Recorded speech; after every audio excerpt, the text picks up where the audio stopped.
کراچی سے ہی ہمارے اکرم بھائی کا سوال ہے کہ آج کل بہت سے لوگ جو ہیں وہ دینی مجالس میں، وعظ و نصیحت کی مجالس میں ڈائریکٹ جانے کے بجائے عموماً جو ہے نا وہ کہہ دیتے ہیں کہ یار فیس بک پہ آ جائے گا دیکھ لیں گے، پیج پر آ جائے گا تو دیکھ لیں گے۔ تو اس کے بارے میں یعنی آپ کیا کہتے ہیں کہ آیا فیس بک وغیرہ جو ہے وہ ہماری ضرورت کو پورا کر دیتا ہے، ان مجالس میں شرکت کی ضرورت کو پورا کر دیتا ہے؟ دیکھیے، جہاں تک تعلق ہے علم حاصل کرنے کا، تو اللہ سبحانہ و تعالیٰ نے ایمان والوں کو اس کی طرف رغبت دلائی، علم کے مختلف فضائل بیان فرما کر، اور اسی طرح جو ضروری علم ہے وہ ہر مسلم پر واجب ہے، جیسے کہ حدیث موجود ہے کہ طلب العلم فریضۃ علی کل مسلم۔ اور جو اس کے لیے بہترین طریقہ جو ہے وہ وعظ و نصیحت کی مجالس ہیں، جہاں علماء کرام جو ہے وہ نصیحت بھی فرماتے ہیں، مسائل بھی سمجھاتے ہیں، عقائد بھی سمجھاتے ہیں، اور اخلاقیات وغیرہ مختلف معاملات۔ تو ایسی مجلسوں میں شرکت کرنا چاہیے، بڑی بابرکت مجلسیں ہوتی ہیں۔ صحیح بخاری شریف میں حدیث موجود ہے، حدیث نمبر 6408، سیدنا ابو ہریرہ رضی اللہ تعالیٰ عنہ سے مروی، وہ بیان فرماتے ہیں کہ ان للہ ملائکۃ، کہاں ہیں اللہ سبحانہ تعالیٰ کے کچھ ملائکہ ہیں، یعنی اللہ کی طرف سے کچھ ملائکہ مقرر ہیں، یطوفون فی الطرق، جو راستوں میں گھومتے پھرتے رہتے ہیں، مختلف راستوں میں گھومتے پھرتے رہتے ہیں، اور ان کا مقصد کیا ہوتا ہے گھومنے پھرنے کا؟ یلتمسون اہل الذکر، وہ جو اللہ کا ذکر کرنے والے لوگ ہیں انہیں تلاش کر رہے ہوتے ہیں۔ فَإِذَا وَجَدُوا قَوْمًا، جب وہ کسی قوم کو پاتے ہیں، یذکرون اللہ، جو اللہ کا ذکر کر رہے ہیں، یعنی اللہ سبحانہ تعالیٰ کی باتیں بتا رہے ہیں، اللہ کی شان و عظمت بیان کر رہے ہیں، اللہ سبحانہ تعالیٰ کے احکام سمجھا رہے ہیں، یہ اللہ سبحانہ تعالیٰ کا ذکر ہے۔ تو فَإِذَا وَجَدُوا، جب وہ پاتے ہیں اسی قوم کو، تو وہ دوسرے فرشتوں کو بھی آواز لگاتے ہیں کہ ہَلُمُّوا إِلَىٰ حَاجَتِكُمْ، آ جاؤ تمہاری ضرورت پوری ہو گئی، ہیں وہ لوگ جن کو تم تلاش کر رہے تھے۔ فَيَحُفُّونَهُمْ بِأَجْنِحَتِهِمْ، وہ فرشتے اپنے جو ہے وہ پروں سے انہیں ڈانپ لیتے ہیں، پورے اپنے فرشتے جو ہے پر پھیلا دیتے ہیں۔ اللہ سبحانہ تعالیٰ نے قرآن مجید میں ذکر کیا ہے کہ اولی اجنحہ فرشتے ہیں، یعنی پروں والے فرشتے ہیں۔ تو اللہ سبحانہ تعالیٰ کہ یہ فرشتے جو ہے اپنے پروں سے اس مجلس کو ڈھانپ دیتے ہیں، اِلیٰ سماء الدنیا، آسمانی دنیا تک وہ انہیں یعنی ڈھانپے رکھتے ہیں۔ اور پھر اس کے بعد حدیث میں ہے کہ جب وہ اللہ سبحانہ تعالیٰ کے ہاں پیش ہوتے ہیں، فَيَسْأَلُهُمْ رَبُّهُمْ، ان کا رب ان سے پوچھتا ہے، وَهُوَ أَعْلَمُ بِهِمْ، حالانکہ اللہ اپنے بندوں کے بارے میں زیادہ جاننے والا ہے۔ یعنی اللہ کا یہ سوال اس وجہ سے نہیں ہے کہ اللہ سبحانہ تعالیٰ کو معلوم نہیں۔ مخلوق اگر عموماً اکثر و بیشتر ایسا ہی ہوتا ہے کہ مخلوق کسی چیز کے بارے میں جب سوال کر رہی ہوتی ہے تو وہ تب سوال کرتے ہیں جب انہیں معلوم نہیں ہوتا، لیکن اللہ کا کوئی سوال ایسا نہیں ہے۔ اللہ تو زیادہ جانتا ہے، بہتر جانتا ہے، لیکن ویسے اللہ ان کی زبان سے سننا چاہتا ہے تو اللہ تعالیٰ پوچھتا ہے ان سے، تو ما یقول عبادی، میرے بندے کیا کہہ رہے تھے؟ فرمایا یقولون یسبحونک، اے اللہ وہ تیری تسبیح بیان کر رہے ہیں، یکبرونک، وہ تیری بڑائی بیان کر رہے ہیں، ویحمدونک، تیری حمد بیان کر رہے ہیں، ویمجدونک، اور تیری بزرگی بیان کر رہے ہیں۔ اللہ سبحانہ تعالیٰ فرماتا ہے، فرشتوں سے کہتا ہے، حل رعونی، کیا انہوں نے مجھے دیکھا ہے؟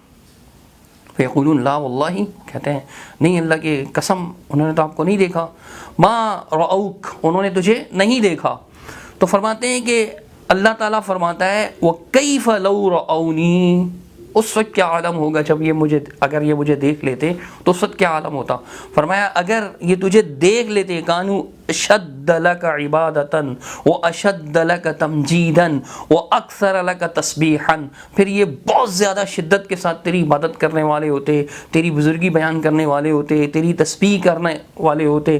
قال، یقول، اللہ سبحانہ تعالیٰ ان سے پوچھتا ہے، فما یسألونی، فرشتوں سے، کہ وہ مجھ سے کیا چاہتے ہیں؟ یسألونک الجنہ، اے اللہ وہ تجھ سے جنت کا سوال کرتے ہیں۔ تو پھر اللہ سبحانہ و تعالیٰ ان سے فرماتا ہے کیا انہوں نے جنت کو دیکھا ہے؟ حل رأوها، کیا انہوں نے جنت کو دیکھا ہے؟ قال یقولون لا واللہ یا ربی ما رأوها، نہیں اے رب انہوں نے تو جنت کو نہیں دیکھا۔ اللہ سبحانہ تعالیٰ ان سے پوچھتا ہے کیا عالم ہوتا اس وقت اگر وہ جنت کو دیکھ لیتے؟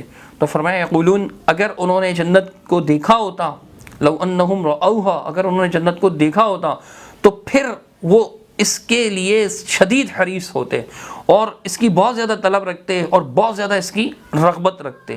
تو اللہ سبحانہ تعالیٰ نے فرمایا کہ کس چیز سے؟ پھر اللہ تعالیٰ اور سوال کرے گا، کس چیز سے؟ فَمِمَّا يَتَعَوَّذُونَ، کس چیز سے وہ پناہ چاہتے ہیں؟ فرمایا کہ اللہ وہ جہنم سے پناہ چاہتے ہیں۔ اللہ پھر پوچھے گا کیا انہوں نے جہنم کو دیکھا ہے؟ وہ کہیں گے نہیں اللہ انہوں نے جہنم کو تو نہیں دیکھا۔ اللہ تعالیٰ فرمائے گا کہ اگر اس وقت کیا معاملہ ہوتا اگر انہوں نے جہنم کو دیکھ لیا ہوتا تو فرشتے کہیں گے لو رأوها كانوا اشد منها فرارا واشد لها مخافتا، تو اللہ یہ اور زیادہ جہنم سے بھاگنے والے اور زیادہ جہنم سے ڈرنے والے ہو جاتے۔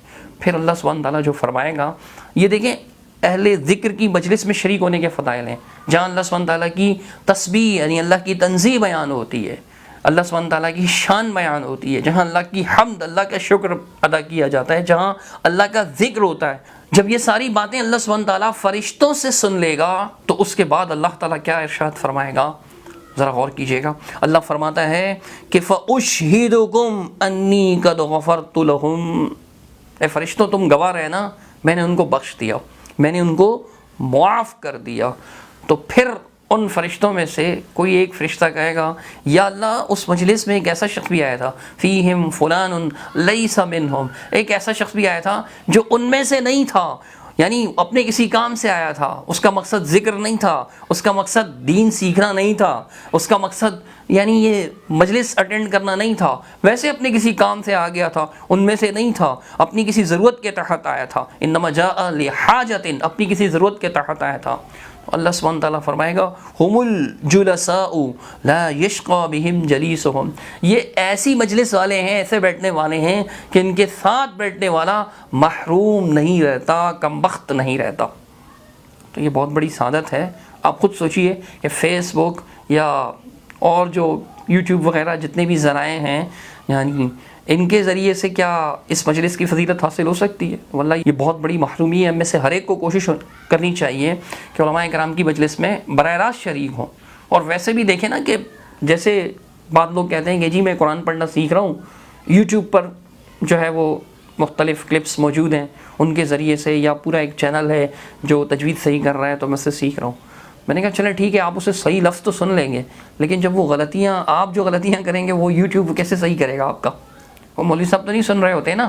آپ دیکھیں سامنے بیٹھے استاد کے سامنے جب آپ پڑھ رہے ہوتے ہیں نا، تو اگر آپ غلطی کرتے ہیں، آپ استاد سنتے ہیں آپ سے، آپ غلطی کرتے ہیں تو آپ استاد فوراً آپ کو بتا دیتے ہیں۔ اگر آپ استاد کی بات غلط سمجھے ہوتے ہیں، حدیث کا سبق ہو رہا ہو یا تفسیر کا، ترجمے کا سبق چل رہا ہو یا فقہ کا سبق چل رہا ہو یا اصول حدیث کا یا اصول فقہ کا، کوئی سا بھی آپ غلطی کرتے ہیں، استاد سبق پوچھتے ہیں آپ سے، آپ اگر غلط سمجھے ہوتے ہیں تو فوراً جو ہے نا وہ استاد آپ کی تصحیح کر دیتے ہیں۔ یوٹیوب پر جو کتنے بڑے علامہ صاحب بیٹھے ہوں، یوٹیوب پر آپ کی تصحیح تو نہیں کر سکیں گے، آپ نے جو غلط نتیجہ اخذ کیا، آگے بیان کیا، اس کی اصلاح تو نہیں ہو سکتی۔ میں یہ نہیں کہتا کہ یہ بالکل بیکار چیزیں، ان کے اپنے فوائد ہیں، لیکن اہل علم کی مجلس ضروری ہے۔ اللہ سبحانہ تعالیٰ توفیق عطا فرمائے۔ اس کے بڑے فضائل بھی ہیں، ان فضائل سے محروم ہونے کے بجائے ان کو حاصل کرنے کی کوشش کرنی چاہیے، کیونکہ قیامت کا دن ایسا ہوگا کہ جب بندہ پچھتاوا ہوگا بندے کو، یار فلاں نیکی بھی کر لی ہوتی، فلاں بھی نیکی کر لی ہوتی تو کام آتا، لیکن اس دن کا پچھتاوا کوئی کام کا تو نہیں ہوگا۔ اللہ تعالیٰ ہمیں اس بات کی اہمیت کو سمجھنے کی توفیق عطا فرمائے کہ ہم جو ہے علماء کی مجلسوں میں جائیں اور دین سیکھنے کی کوشش کریں۔ بارک اللہ لنا ولکم۔